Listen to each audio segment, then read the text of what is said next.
Hello everyone, my name is Pixlriffs and welcome back to the Minecraft Survival Guide. I hope you're all having a good day. As you can tell from the fact that I started in front of the Nether portal, we're going back to the Nether today because we're going to take on a Piglin Bastion. One of the more challenging structures of the game. There are 4 different variants of Piglin Bastion out there, and I happen to know where one of them is. So I'm going to throw on my gold helmet, we're going to bring our fire resist potions, we're probably going to throw this gunpowder in a chest somewhere, I'm not sure why I have this. I think that might have been left over from the TNT that we were crafting in the previous episode. Anyway, let's step forth into the Nether and let's track down a Piglin Bastion. So when last we saw a Bastion, it was out here in the Nether Wastes, kind of bordering on this warped forest that we ended up going through in order to get out to one of our Nether portals. And down here we can see this rough construction made out of blackstone and basalt. The whole thing is a little bit crumbling because we call them bastions for shorthand, but what these are technically termed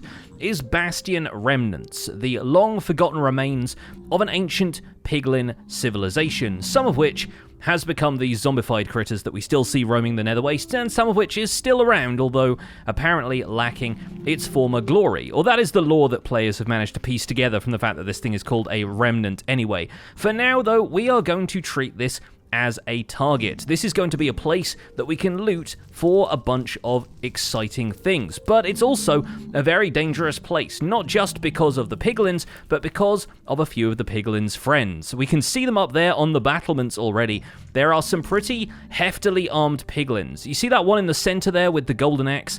That is a Piglin Brute. And Piglin Brutes are especially vicious Piglins who cannot be distracted by gold in the same way that the other Piglins can. We can actually demonstrate that if I dig up a little bit of gold from the nearby landscape here. So I've run back down the tunnel to grab a few more gold nuggets, which conveniently divide into 9 pretty well so that I can turn them into gold ingots. And by tracking down a Piglin in or around the nearby Crimson Forest biome, I can demonstrate how easy it is to distract one of these Piglins. For a start, obviously if you throw some gold on the ground, they'll pick it up, they'll consider it for a second, and then they will throw back some kind of useful item to you, or sometimes useless items, to be honest, because I don't have much use for fire charges. But if we're not wearing gold armor, the Piglins will immediately become aggressive to us, and as we can see, when I take off my gold in favor of diamond, they're not too happy with me. But if I right-click on one of them, we get the Oh Shiny advancement, which means this Piglin is distracted by the gold, and he throws me a bit of quartz. By that time, I put my gold helmet back on, and he is none the wiser. You see, your standard Piglin is easily fooled, but the Piglin Brutes, not so much. They are the more aggressive type of Piglins, they have a lot more health,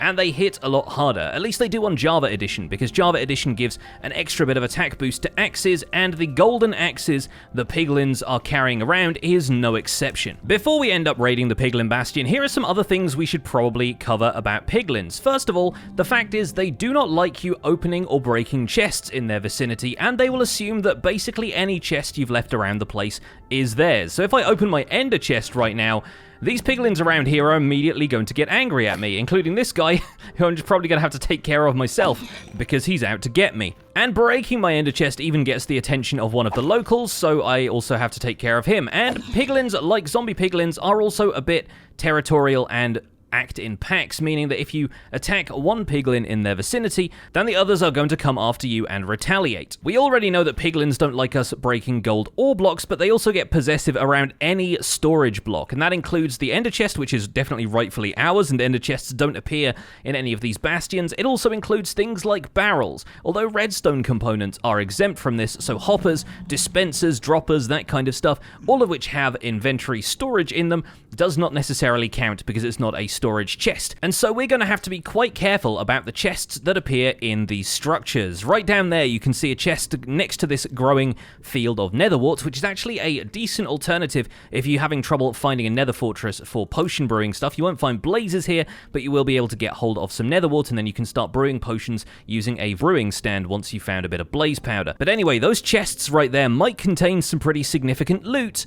Unfortunately, they are guarded by piglins on all sides, so we're going to have to be quite careful about when we decide to open those chests. Likewise, there are gold blocks in some of these bastions. There is one right there, but in some bastions there are several all kind of stacked up in one place, and if we end up breaking those, then that's going to cause the piglins to come after us as well. So what I'm saying is there are a lot of hazards inherent in raiding one of these bastion structures. We've got some pretty hefty piglins that are out to get us. We've got a bunch of other piglins around the outside which will gang up on us if we attempt to fight any of them, and they're all going to be watchful in case we end up trying to steal any of their loot. So we, as players, need to be a little bit careful, and we can also turn a couple of these situations to our advantage. I'm going to do a bit of gathering of materials and gearing up, after which I'll show you some easy methods for taking on these bastions. Alright, I think I should have everything I need. I've got a decent amount of blocks, we've got our fire resistance potions, and I am going to grab a bucket of lava. We need a lava source from one of the walls around here in the nether, or we could have brought one from the overworld, because lava is really the key to dealing with any unwanted piglin problems. You see, unlike the zombified piglins around here, which will happily coexist with lava, piglins are still, unfortunately for them, a little bit prone to burning. So now we've entered their territory, the Piglin Brutes might potentially be out to find us, and if one of them spots us, he is going to come running. I'm going to make my way up to a better vantage point so that we can case the place a little bit and see where the Piglin Brutes might be. If we can draw them out of the bastion itself, then that is going to be better off for us, and we might even be able to do that with a well-placed arrow here and there. Now, I'm definitely seeing a Piglin Brute inside of here somewhere, but the staircases inside of this bastion are so winding that I'm having difficulty drawing him out. I think one of the best ways to approach these structures is usually from the top down, because that will usually give you an idea of where the piglins are in the structure, and they'll have a harder time getting up to you. Regular piglins are going to be scared away by the presence of a zombified piglin, but these Piglin Brutes are a little bit braver than that, and it looks like that one has now seen me. But as you can see, he's stuck on that block down there, and he's unable to get up to me. So I'm going to break out a couple of blocks here and see if he tries to wander up to my position. There's another one down there as well, patrolling near the chest. It looks like that one down there is actually kind of stuck right now. So what I'm going to do is pour this bucket of lava down, and let's see if any of the lava happens to land on the Piglin Brute. Yep, I can see in the subtitles the sound of him burning. Yep, and there we go, we got Piglin Brute dies in the subtitles. So while this might seem a little bit cheesy, it's honestly one of the better ways of taking care of Piglin Brutes from a distance. And the Piglins themselves won't typically bother you all that much, because lava doesn't count as a player kill. Since lava is a natural resource and spawns all over the nether, placing a bucket of lava and letting it drown one of those Piglin Brutes doesn't necessarily count as a kill by the player. With all of these piglins watching me from up here, I think it might be okay to break this block of gold. Yep, there we go. Okay, we got one block of gold already, and the piglins are none the wiser because they're all a little bit too far away. The piglins' line of sight still has a little bit of a range to it, so there is some stuff that we'll be able to collect if we don't spot any other piglins around, and we can slowly start to make our way down into the rest of this bastion and look around, keep our wits about us for any Piglin Brutes that might be in the area. The piglins won't mind if you break any of the other blocks in the structure though, so we can grab a couple of pieces of blackstone brick here and use those to bridge some of these gaps in the bastion if it makes it easier to navigate. Bear in mind though that if any Piglin Brutes are chasing you around here, then those are going to be easy bridges for them to cross, so you might want to keep an eye on where you're leaving your exit paths and make sure that the Piglin Brutes can't follow. Now we've taken a look at the bastion, we can probably... Oh, there's a ghast over there, better eliminate that threat nice and quickly. There we go. Didn't really want to get fireballed as I was making my way back down here, but now we know more or less where some of these Piglin Brutes are, we can start to make our moves towards the interior of the bastion. One of the brutes is over here, and I'm a little bit hesitant to go over there if we've got all of this lava pouring in from the ceiling, so I'm going to try and block that off where I can. I'm also going to leave myself a little staircase in the corner here from where the bastion has ended up carving out an area of the nether right here, but I think we can probably go for this Piglin Brute over on this side, who is just kind of hopping up and down. There we go, we've got one right here.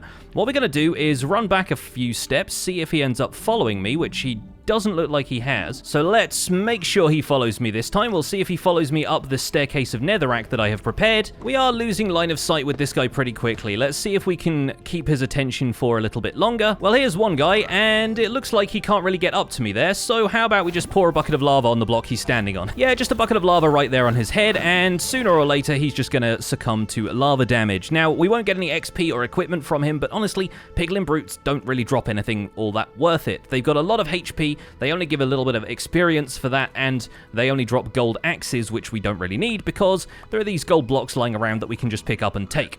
On the rare occasion that a piglin decides to fight us one-on-one, like this guy who was mad that I took the gold block, we can just pillar up 3 blocks. We'll be out of melee range, and we can just pour a bucket of lava on that guy. You'll notice that these ones with the crossbows around here didn't really seem to care that I did that, and that's once again because I poured a bucket of lava on him, and the environmental kill that results doesn't count as a kill by the player, meaning that the piglins won't really care. So using this same method, we can basically go anywhere we want in the Piglin Bastion. We're just going to pillar up 3 blocks, and any Piglin Brutes who've spotted us in the process of doing that, we can simply pour a bucket of lava on their heads. We'll use that trick to draw out this Piglin Brute. We're just going to pillar up a little bit here, he gets stuck on the soul sand, and once again we'll just pour lava on him until he's dead. It's cheeky, but it gets the job done. And from here we can also see there are a couple of loot chests hiding in the structure here and there. We've got one right there, there's a couple more gold blocks hidden about the place, there is one up there, there might be a couple more chests hiding around here as well, and ideally we want to make sure we eliminate all the Piglin Brutes in the area so we don't get attacked from behind while we're looting these chests. You might be wondering how on earth we're going to do that when I've already mentioned that Piglins get mad about us opening the chests. Well, they only get mad at you if they can actually see you, so what we're going to do in this case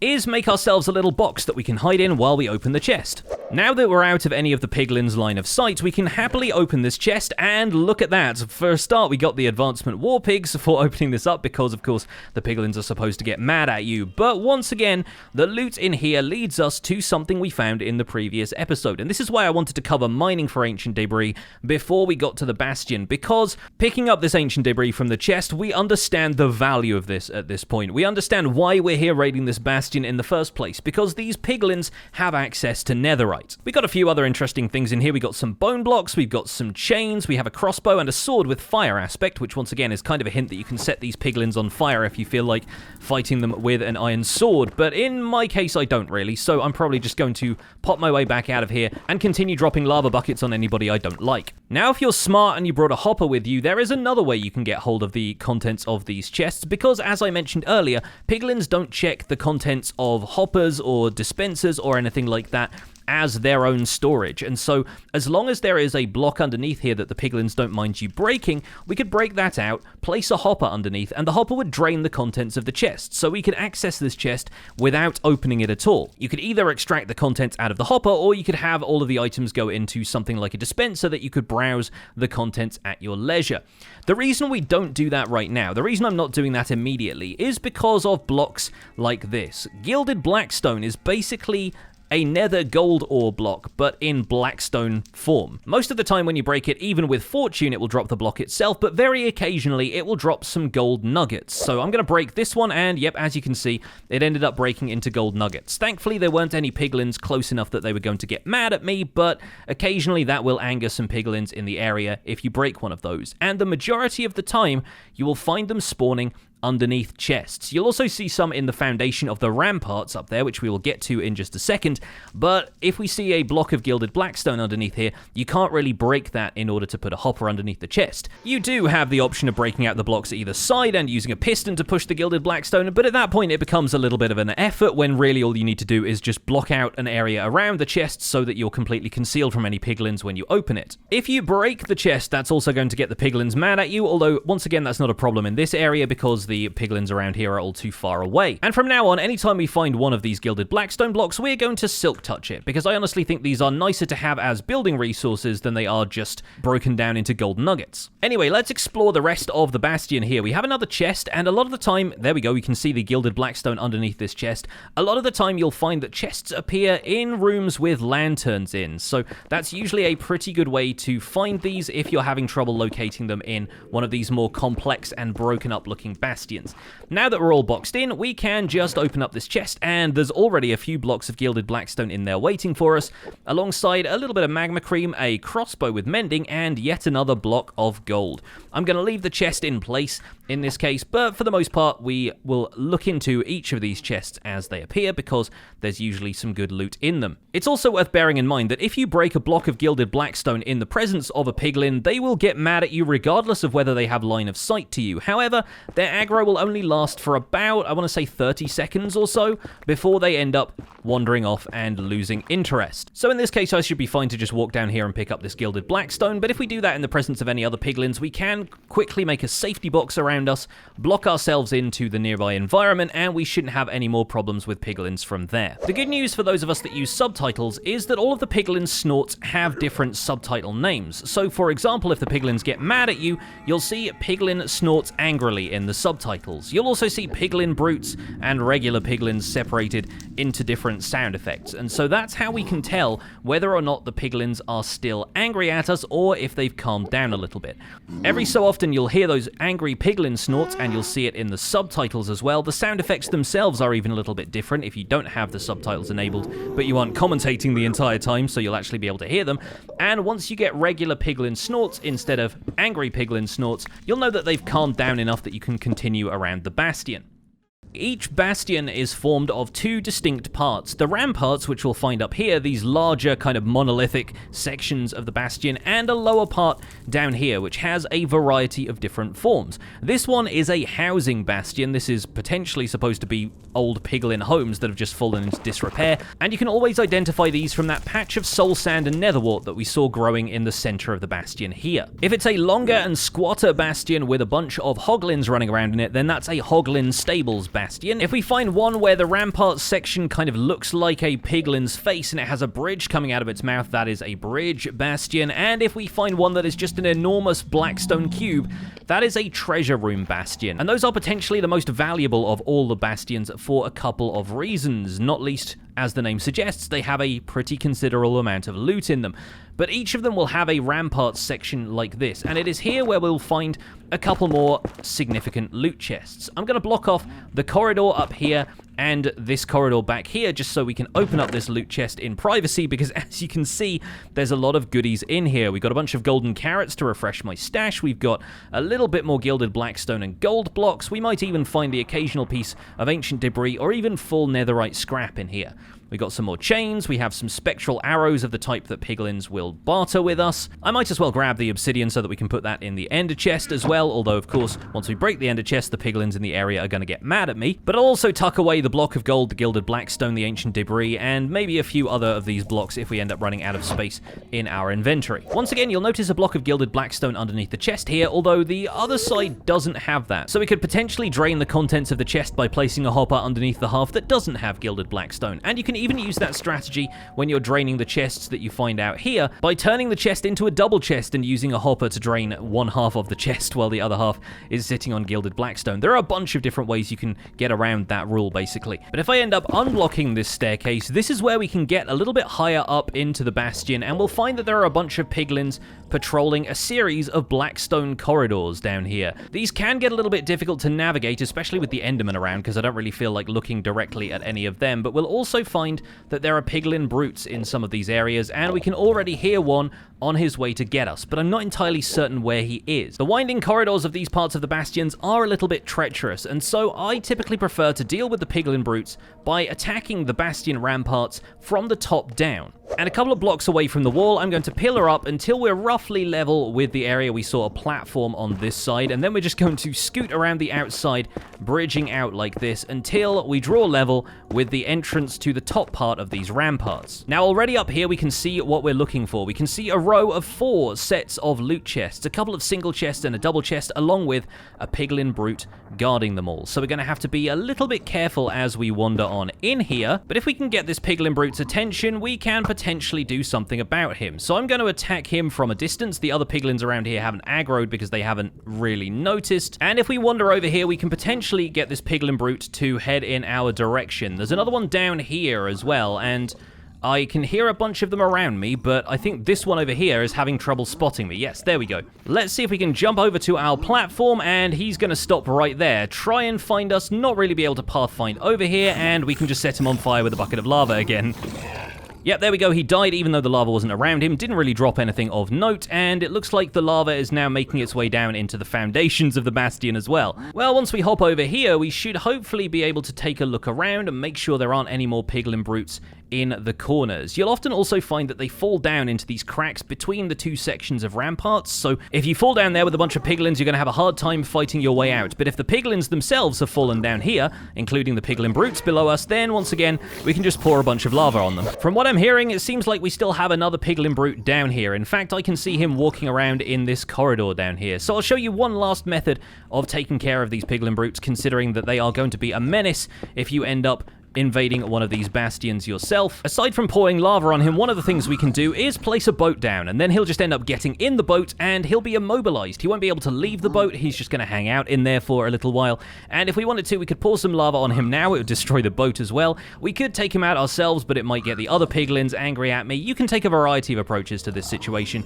In this case, I'm just going to attack him and this other piglin and make sure they're out of the way. There we go. We claimed our trophy. We have a golden axe directly from the hands of a Piglin Brute. And as you can see, 7 attack damage, plus the base attack damage that the Piglin Brute does. Pretty brutal, as the name suggests. And that leaves us alone with these chests to loot them as we wish. Now, clearing out all of the piglins in here will end up with the structure feeling a little bit empty, and the Piglin Brutes and the other piglins that generate with this structure will not respawn in the same way that illagers from a woodland mansion won't respawn. However, since this is partly in a nether wastes biome, you might find that some piglins respawn around this area and start to repopulate the bastion. They don't spawn in the structure necessarily, they aren't drawn to the structure necessarily, but you will sometimes find that the piglins start to replenish in this area. So you do still need to be a little bit careful when you're opening up these chests. However, since this half of the structure is in a warped forest, we shouldn't have any trouble with the locals there, and we can open these up to find one more ancient debris and a bunch more Gilded Blackstone,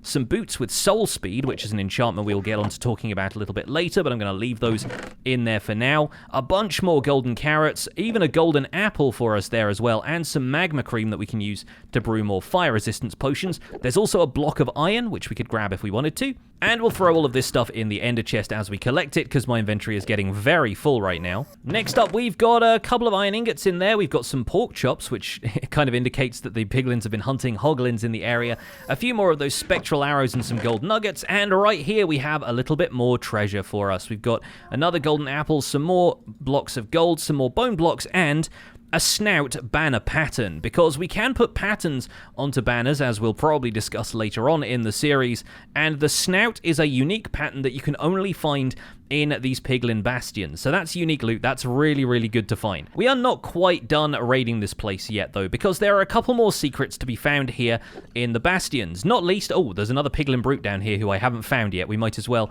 keep the boat on us in case we can catch him for a second. Yep, he's right here, and whoa, yep, just for a little bit of perspective, that is how hard they hit on somebody who has basically full diamond armor and a gold helmet on, I guess. That guy did 3 hearts of damage to me, so these guys do not hit lightly. So we can take care of this guy. We can just take him out nice and easily because he's trapped in the boat, and we can explore a little bit further down here. So depending on the way the bastion generates, occasionally some of these rampart chests will be either missing or you won't find as many of them. But instead, as you walk down into the sections of the ramparts where these more organized tunnels begin, you will sometimes find some chambers with a lantern in and a chest in kind of a similar way as we found them in the outside areas of the Bastion Remnant here. So potentially you could look down here for those, and all you need to do is make sure the area is blocked off and you'll be able to pick up the chests no problem if there aren't any piglins around. We might even want to grab a couple of the blocks of Gilded Blackstone. We're going to make a couple of other piglins that have spawned in the area angry, but we don't need to worry too much about them. This, on the other hand, is what we're looking for. Towards the bottom of the Bastion Foundation, you'll find an area which is looking a little different to the Blackstone blocks around it. It's got a couple of these snout-patterned chiseled blackstone bricks. It's got a bunch of cracked blackstone bricks around the outside, and if we start to dig this away, we might find a little bit of treasure hidden below this. These are the Piglins' Bastion vaults, and in here you will find several blocks of gold. And these are, of course, blocks of gold that the Piglins will get very mad about you mining if they are within the area. However, it seems like the Piglins that were around here have all disappeared thanks to some zombified Piglins scaring them off. So from that little section alone, it seems like we got 9 blocks of gold, or maybe 8, and maybe I had one in my inventory already, but a pretty significant haul. You might even find more than one area like this where the Piglins have stashed their gold. So so it's important to take a look around if you feel like gathering a little bit more gold from the area. There are also some blocks of blackstone around the outside, which can sometimes give hints as to where these vaults are. But with the ramparts looted and the rest of the structure pretty thoroughly explored, I think we can call it there for our raid of this Piglin Bastion. Now, we have eliminated a fair amount of the Piglins that are in here, but they will probably end up respawning around the outside. In fact, there's a pretty healthy population of Piglins just kind of wandering around the nether wastes out here. The Piglin Brutes are gone for good, although we'll probably find one or two of those somewhere else because there's some cool stuff we can do with them a little bit later. And in future, we'll go out looking for the different variants of these Bastion Remnants so we can explore them in a bit more detail, because the treasure bastions in particular have a lot of really cool stuff about them, and in some of them we may even find diamond gear or full ingots of netherite, so there is a chance of finding some pretty excellent loot in some of these, especially once we get towards the later game where you're looking for things that are a little bit more valuable than the couple of sticks and name tags that you find in a woodland mansion. I won't spoil all the surprises though, we'll go and check out those bastions another time, but for now I think that's probably where we're going to wrap it up for this episode of the Minecraft Survival Guide. Folks, I hope you've enjoyed raiding this bastion with me. Good luck if you attempt the same thing in your own worlds, and remember, a bucket of lava can be your best friend as long as it doesn't burn you up in the process. My name has been Pixlriffs. Don't forget to leave a like on this video if you enjoyed it, subscribe if you want to see more, and I'll see you folks soon. Take care, bye for now.